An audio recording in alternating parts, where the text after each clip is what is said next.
are none. Communications from the leader. There are some.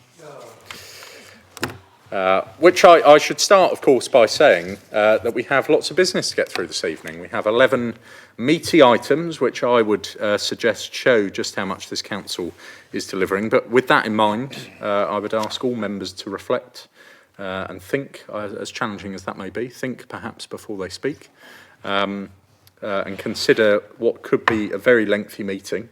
In the interest of transparency and good decision making, I think it's important that all matters are considered with the importance of their implications in mind, and therefore we don't race through business for the sake of it, but that people are considerate for the potential for the length of the meeting. So, given that this is the last cabinet meeting before Christmas, it would be remiss of me if I were not to pass some reflections on the year that has been 2024. I think it's been quite the year.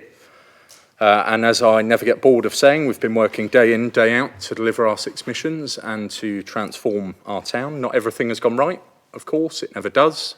But I think there is a great deal that this council can be proud of and that Cabinet should note.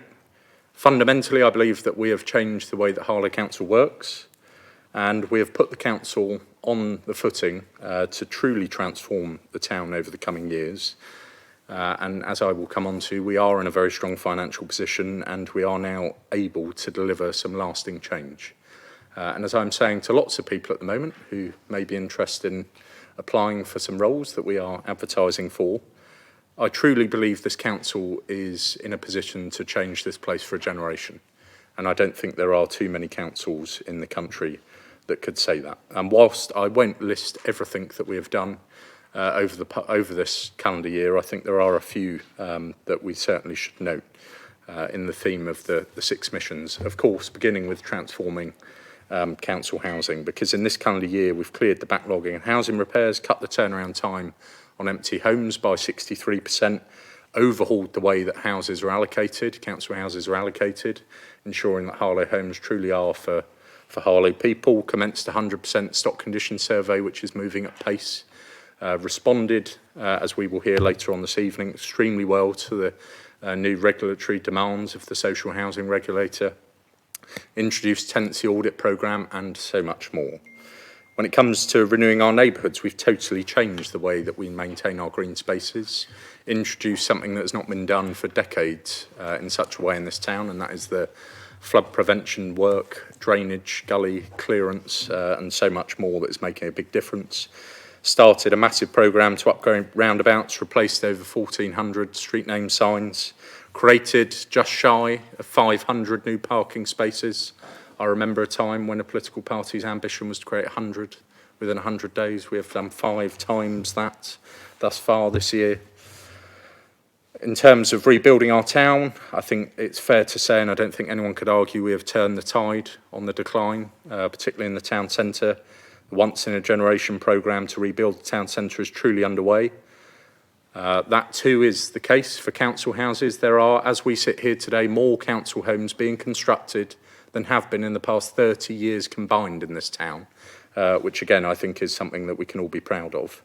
In terms of our mission, secure investment for Harlow's future, we've been named the UK's top tech hub for start-up tech businesses, secured hundreds of millions of pounds into groundbreaking industries to create new jobs and apprenticeships. We've seen the start of a £1.3 billion programme of infrastructure upgrades. We've attracted businesses and opportunities such as the £28 million David Lloyd, again something that this town has not seen in such a way for a number of decades. When it comes to protecting our communities, whether you believe it or not, the statistics tell us this town is safer today than it was this time last year, and social behaviour is down compared to this time last year. More crimes are being solved compared to this time last year.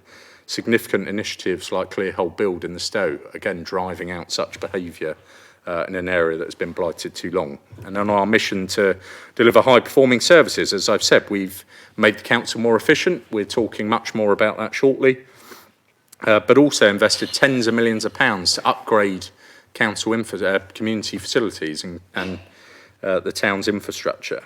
And we have done all of this, despite popular belief, whilst freezing council tax. We have done all of this whilst in the past financial year, in March, ending the year with a surplus. We are projecting to do the same this year. The council has not done that for 2 years in a row, again, for a number of decades. This year, again, despite what people may say, we were named the second most improved council in the country. And whilst there is so much more to do, I think the Cabinet should take some pleasure, whilst noting there is far more to do, that as a result of the things this council has done this year, the town is in a better place. It is improving. There is a long way to go.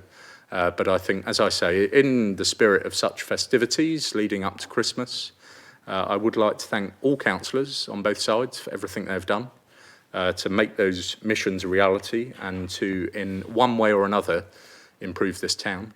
And also to extend, I think, on behalf of the whole Cabinet, our thanks to everyone who works in the council, everyone that has been part of it, press, public, everyone in between, for what they've contributed over this year.